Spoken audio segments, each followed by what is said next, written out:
Hello. Can you hear me? Can you see me? I should be, I should be, when I press the go live button on Instagram, I should be on Facebook and Instagram and YouTube. If you could, if you would, holler at a player and let me know that I am live in all those places. Because we got a amazing podcast today. I know already, like I have such a good feeling about this podcast. So I, I'm on the Instagram and I just talk and bop around and check out the people. So now that I've been doing chronic illness, social media a bunch. Hello, hello, hello. Thank you so much for letting me know. Um, and if you don't know me, if you've never met me, I am Tenille and I help women who've been diagnosed with lupus or other chronic illness go from confused and discouraged to healed, hopeful, and in control of the medical narrative.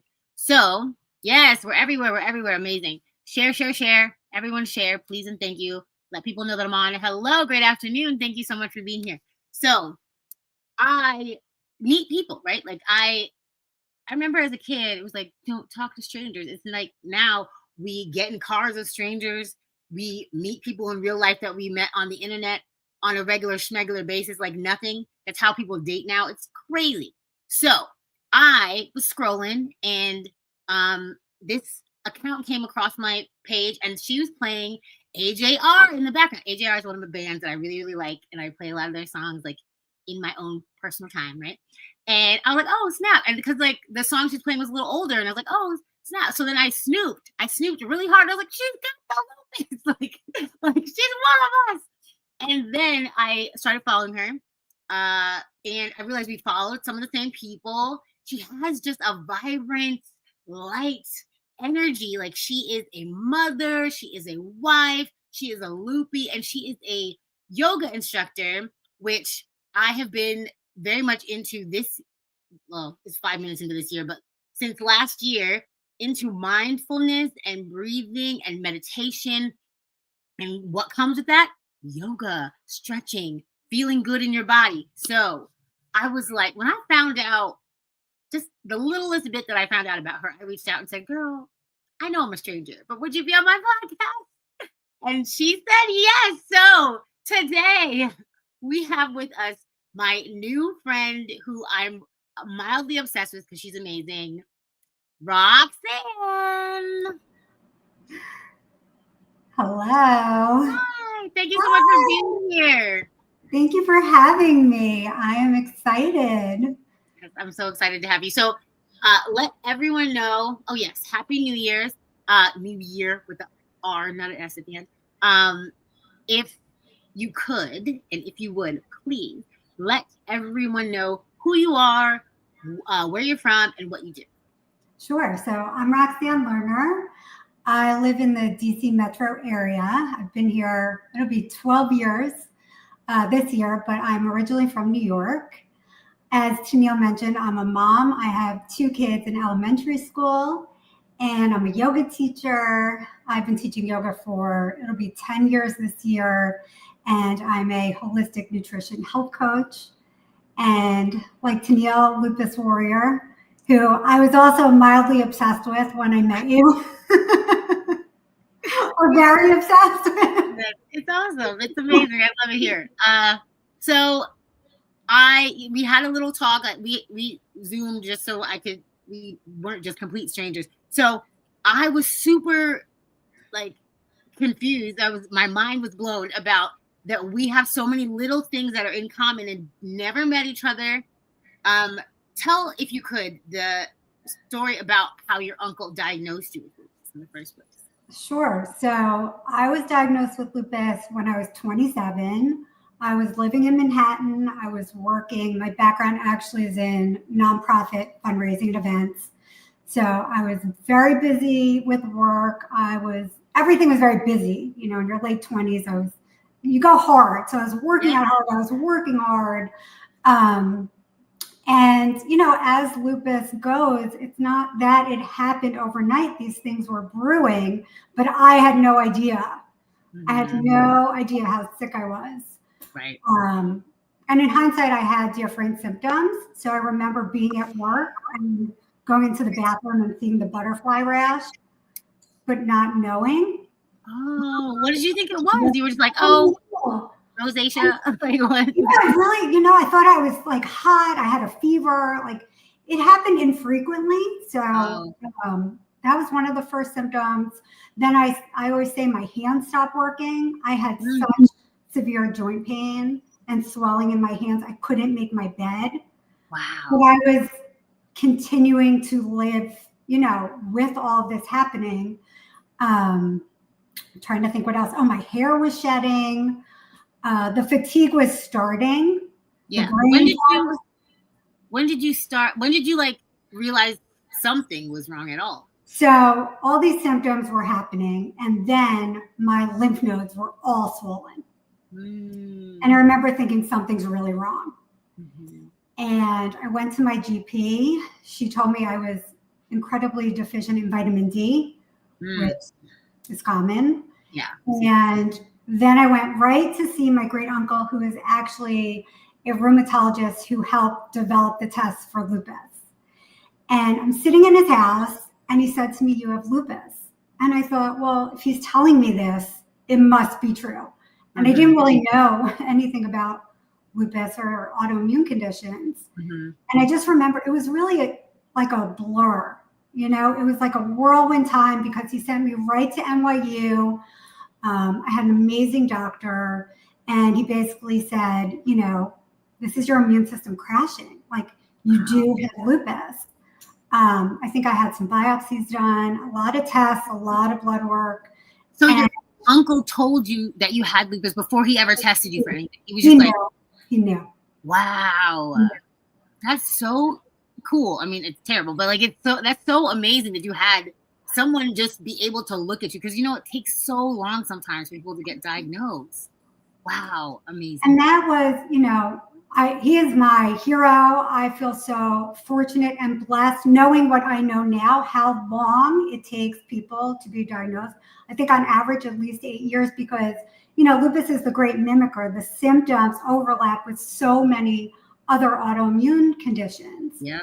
So I was treated right away, but I was out. I had to stop working. I was basically debilitated at that point. Yeah.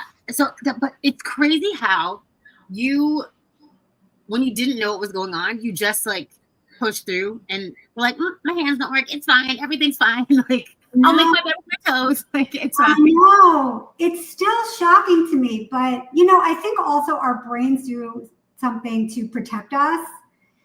And now I understand the mind-body connection. It's what I teach, like so many things that happened. I understand it's like our body's way of protecting us. Yeah. Well, everything sort of comes out and just stops you in your tracks. It's so true. So I do want to get into, how you got into the mind-body connection. I just want to mention this really quick. So in our speaking, I told her that I spent 3 months in Montefiore Hospital, and that is where her great uncle worked. That is crazy. Like we could have at some point walked right past each other in Manhattan, in NYU, any of the places, and not known. And it's wild that it took all of this to bring us together. I know. I love that for us. It's crazy. Okay, so how did you get into the yoga? So you stopped working, and what were you doing then again? So I was working for one of the largest, most well-known nonprofits. So I was planning events, I was fundraising, I was living my dream at the time. I thought I would be doing that forever. I felt like I was meant to be, working in nonprofit. I loved it. I was heartbroken. I think that has been the hardest part for me, not being able to work the way I wanted, the way I planned, what I thought. Yes. Preach. And it all comes together, in this conversation. It all comes together. But at the time, and even until recently, I worked on the grief aspect in 2024, which happens when your life does not look the way you thought it would.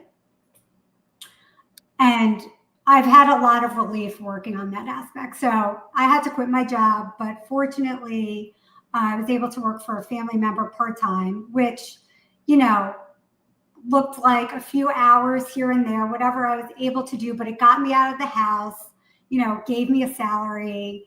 I feel so fortunate to have done that. Yeah, I mean, in between all of the doctor's appointments and blood work and, many days being stuck at home, when I was able to, I could go to an office and work. right. It gave me a little bit of normalcy. It's amazing.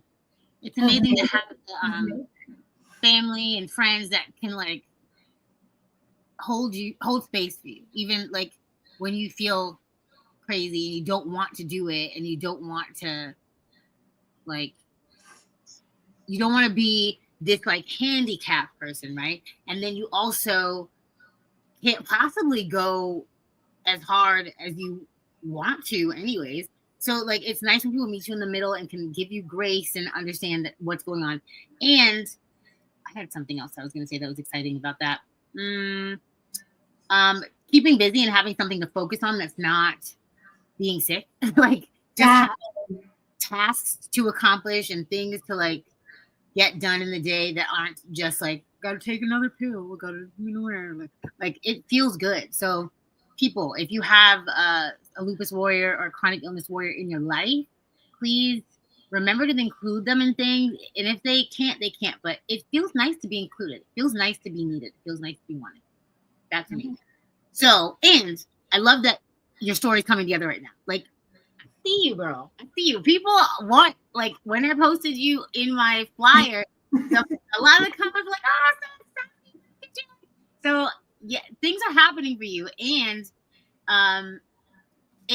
it happens the way it happens. You could have never imagined it being as good as it's about to get, right? No. Like, as much as you love that job, you can use those same skills and maybe some of those connections that you made at that job to progress whatever this career is going to look like from now on, like to shine light on chronic illness people doing it. That's like my like shine that I want to put out into the world, that like, yes, this is something that's happening to us. Also, we're still capable of all of this. So I'm excited for you. I'm ready. I'm ready to cheer you on. Like, girl, go, girl. Okay.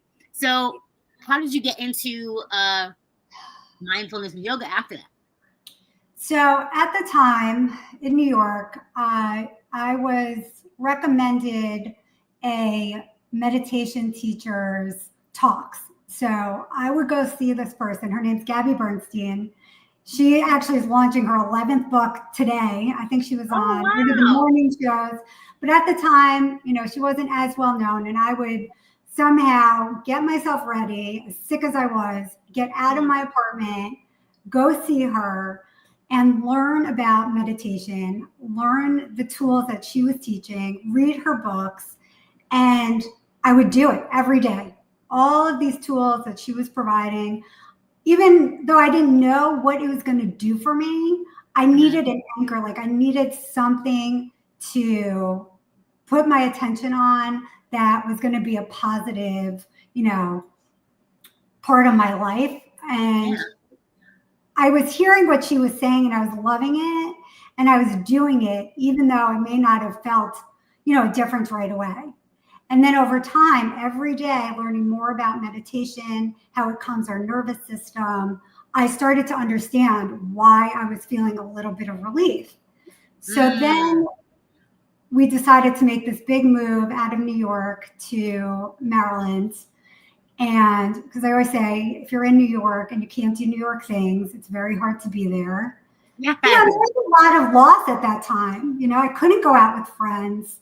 Yeah. This is the part where I like to just be totally honest about how hard it is, especially in those early years.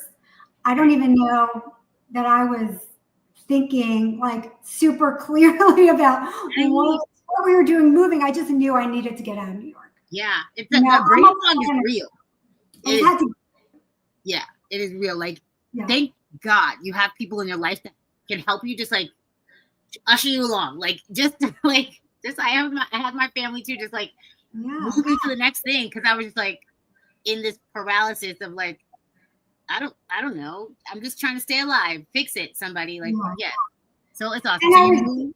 and I was dating my husband at the time when I got sick. So Oh wow. so he didn't leave. 2 years later, we got married. Oh, I love that. No, for real though, like I have my most recent ex, he's the first to not freak out about me being sick and leave. Like it is it's a real thing. Like they can seem like amazing people and great or whatever, but they cannot handle watching someone they care about be sick, or it is too scary, or that you can't do enough stuff with them, that kind of stuff. And to each their own. I'm not shaming anyone. It's just it takes a very strong type of human to be with somebody with a chronic illness. It really does. So congratulations. I love that for you. Yeah, he's my rock. We have known each other for a long time, years before we started dating. So we had that solid friendship, and he's just an amazing person. So I don't know where I'd be without him. He's probably watching. I love that. I love that. And y'all have babies. I love everything about that. Yeah. Yes. Well, we did this together. He's been by my side. We decided it was best for us. We knew we wanted to have kids, move, away, start fresh. We have a lot of friends down here from college. So, we felt really supported, but I didn't have a job. And I'm not good when I'm not working. Even when I was so sick, I needed something. I remember I started a blog. I was thinking about this called 1 Hour, 1 Outfit. I was like, I'm going to be a personal shopper. Like I just needed. Yeah. Yeah. My mom would hire me. Yeah. I didn't do like something that was outwardly, but like my family gave me tasks to accomplish in the house, like for other people's jobs, like my mother was a baker. Like I was, measure a flour or like do little things that made me feel useful. And like, we need you. You got to do this. I'm like, okay. Like I felt like I wasn't just doing nothing. That was awesome. But that's the thing, Tenille. It's the little things that make the difference. Like that's amazing of her. Is that how you got into cooking and baking? Yeah. Well, I went. My mother has made me the same birthday cake my entire life. And it's white chocolate cake with strawberry filling and buttercream frosting. That's always the cake. And then it's like different shapes and stuff, whatever. I went vegan and she was like devastated. What am I going to do? How am I going to feed you your birthday? Like she was so upset. So I just learned how to make the things that she would make for me so that I could show her how to make it and that it was still possible. And then people liked my stuff and it just kept going. But I had no intention. Before I was vegan, I wasn't a cook. I wasn't a baker. I didn't care about any of that stuff. But then I was like, oh, I could starve to death if I don't learn this. And then that's how that happened. But yes. So you said something, you said about babies. I want to know, like, any lupus pregnancy is a high-risk pregnancy, they say. So, and he knew about the lupus. You were going through all of this before you guys made it official and got together anyways. You were dating, but you got married. Yeah. So did you have to have a big talk about that? We did talk about it. We knew that was our plan. And we kind of backed into it. Okay, so what do we have to do to make this happen? How do we, work with the doctors, work with each other? And actually, I shared something on Instagram that I was so hesitant to share. And it was the pregnancy prep I had to do before getting pregnant. And so, I'm sort of led intuitively with my decisions. Yeah. And I got so much positive feedback after sharing that. But it wasn't easy. Like, this was not easy. Yeah. The thing is, people have a hard time with stuff and then they keep it secret. They're like, oh, but you're robbing other people of that knowledge to know that they can do those things also. Like sometimes it feels like this huge mountain that you have to climb, when really you just need a few tricks and tips that might even just get you started in the right direction to find your own path. So yes, you are a blessing for doing that. Like, I know people were searching for that. Well, that makes me think, when I started going to these talks and learning how to meditate and doing it, I also would tell myself every day from the time I got sick, I had this mantra, which I still use: thank you for my healing. And the reason these affirmations are so powerful is because our brains have a negativity bias. So when we start to reinforce positivity, our nervous system starts to calm down. And when our nervous system relaxes, and this goes for all the mindfulness practices I teach, your cortisol levels, which are your stress hormones, start to go down. And then your inflammation goes down. And then your symptoms start to slowly resolve. But you have to do these practices. So that was really the first mindfulness practice that I did consistently. And I look back and I'm like, oh, well, now I know why it was so hindsight. But you asked me how I got into teaching. Yeah. So we made this big move, and my brother-in-law knew about this nonprofit wellness center down the street from my house. And he said, people think of it as a yoga studio, but it's actually nonprofit, and you have all this nonprofit experience. Why don't you go walk down there? And actually, I had been healthy my entire life. I was a vegetarian starting from age 5. What? Okay, wow.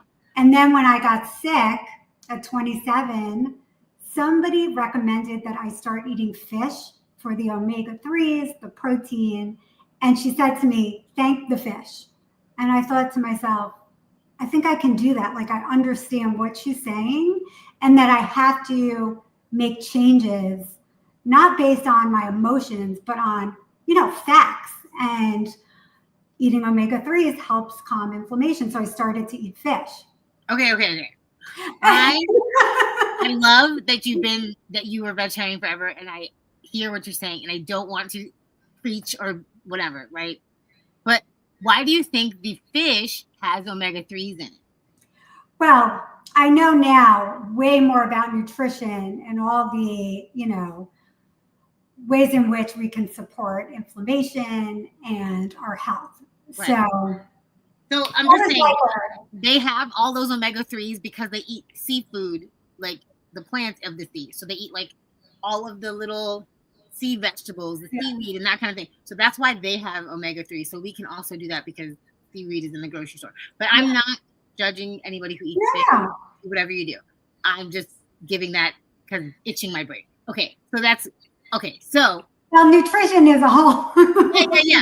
I know, because you're a nutrition person. I'm a nutrition person. We could talk forever. Okay, this is going long because I'm going in circles. I'm so sorry. Okay, so you went to that studio that's a nonprofit. You found out it was a nonprofit, and kids met that it was right down the street that you could walk. Literally down the street. Yes. Okay, so what happened then? So I met with the founder, and she explained to me why she founded this organization, her healing journey. She is a neuroscientist, so she was teaching all of these practices, yoga and meditation. There were different providers there, acupuncturists, massage therapists, qigong, Reiki, like all of it. And I thought, oh my God, how did I just land here? Yeah. So I pitched to her my nonprofit experience, and I told her that I wanted to help spread the word that this place was a nonprofit, not just your typical yoga studio. And it was like love at first sight. She hired me. I worked there for 8 years until the pandemic, when we closed our physical location. But during those years, I basically did everything we had to offer. And probably a year into working there, she suggested that I take our yoga teacher training. And I had also been doing the sales. So I was doing the fundraising, and I was helping to get people signed up for all of our different trainings. And I never thought I would have the energy truly to take the trainings myself. Never in a million years. Yeah. I was still pretty sick. I mean, I was able to work, but at the end of a short work day, I would go home and lay on the couch the rest of the day. Yeah. So I signed up. Yeah. And your heart for nonprofit is so beautiful, and you're like so passion led, and it's evident. And I love that for you. You're not doing stuff just to do stuff. It's like it really speaks to you. You really feel that. I love that. So you got into the yoga training. You loved it. You are now a yoga teacher.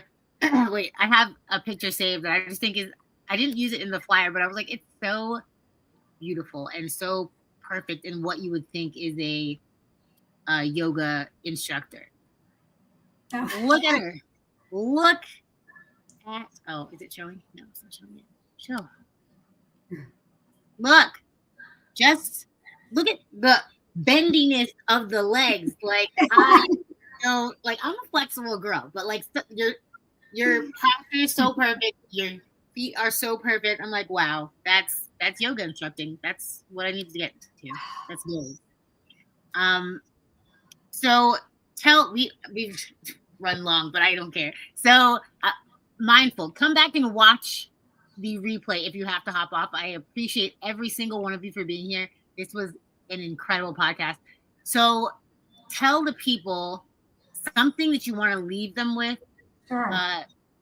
Whatever it is, promote whatever you. So after meeting Tenille and other Lupus warriors doing these beautiful, really high vibe things like this podcast, I decided to launch the bespoke virtual yoga and wellness studio for chronic illness warriors. So classes specific and tailored to chronic illness warriors.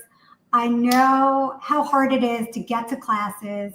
I know what it's like to be in pain, have fatigue, and we get really specific on practices that can help you feel better by calming your nervous system, and also relieve the stress of worrying about, if you miss a class, you are charged, like you are not paying for classes you can't make. If you cannot afford a class, there are no questions asked. The class is free or reduced rate. Like, I want to make this accessible. I want to build a community. I want people to feel supported and uplifted and empowered to connect, to be real, and to use what I teach to change how you feel. Like, there are specific outcomes, but you have to show up.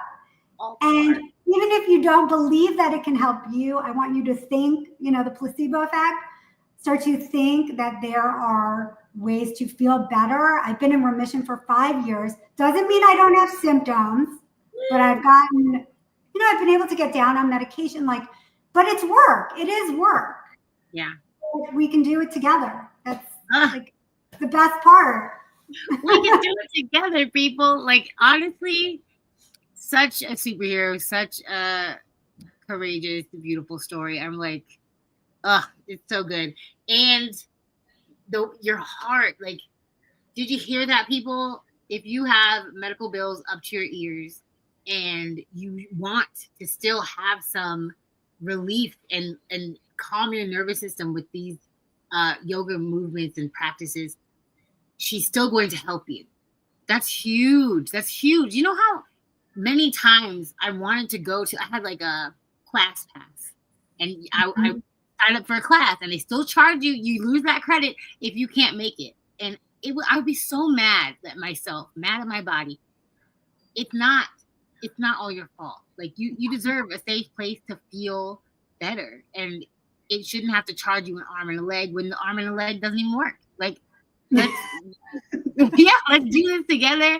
Let's support each other in the community. Let's watch out for this one, because Roxanne is on route to blow up. Okay, like, this is the type of spirit I love to see in the lupus and chronic illness space. Giving, caring, focused on healing as a whole, and not very not aggressive and do this and do that, and these are the facts, and this is how. this is what she has to share with you. This is what she has to offer. And if you could share her story when you see her, follow her. Where do they follow you on Instagram? Oh, RL Wellness DC. Yes. So follow. I will have her linked on everything. And when that website pops off, I'm sharing it to everybody because we all need to be in that pretzel pose and look to have a great day. So thank you so much for being here. I'm going to Thank you for having me. yeah, no worries. We can definitely probably do more podcasts because nutrition, all the things. I know. I'm going to pivot and talk about the challenge that we're doing. If you are with me doing the January challenge, you can hop off or stay on. It's up to you completely. No, it's So this is our first week. The month started on a Wednesday, so tomorrow will be the first week. However, I wanted to suggest a few documentaries to watch as you are on this health journey. The one that was really popular and put a lot of people on to veganism was What the Health, and that is kind of an everybody science-based but interesting documentary, and I think it's still on Netflix. The Game Changers. If you are a dude, I feel like a lot of dudes love The Game Changers. The Game Changers dives into like professional athletes. I know some of them that were on that show. I've met them in person. Like they are that muscular. They are that healthy and fit. But if you're a dude or you're very into sports or activities that would try your body, The Game Changers is a great one. A new one that I haven't even seen, but I would really love to, is called I Could Never Go Vegan. And a lot of people say that, and then a lot of people go vegan. So while you're doing this 30-day experimentation, it would be awesome if you could watch any of those and, find out more details about why people choose this lifestyle, what the function is besides saving the planet and the ecosystem, that kind of thing. It has very good information. All of these have really good information. I've seen the first two, What the Health and The Game Changers, and I Could Never Go Vegan is something I have on my list to watch next. So I believe they're all on Netflix, ? I don't know about I Could Never Go Vegan. That might not be, but I will find out. Is that one on Netflix? I Could Never Go Vegan. I think it's on its own website, but I will post all the details and I'll tag you so you are sure to get it. Okay. Yes, and if anyone has any issues with their vegan progress or how they're going with their 30 days, holler at a plan. Like, I'm here to talk to you. I'm not emailing you for fun. I'm emailing you to know you're supported, and if you need me, I'm here. So, more questions? What's happening? Okay. All right. You're welcome. Have a beautiful, gorgeous, amazing Monday. Happy New Year. I can't believe it's 2025. I've only written it incorrectly on my paper 3 times so far. So that's progress. That's good. And we will talk to you soon. Have a great day, guys. Bye. Bye.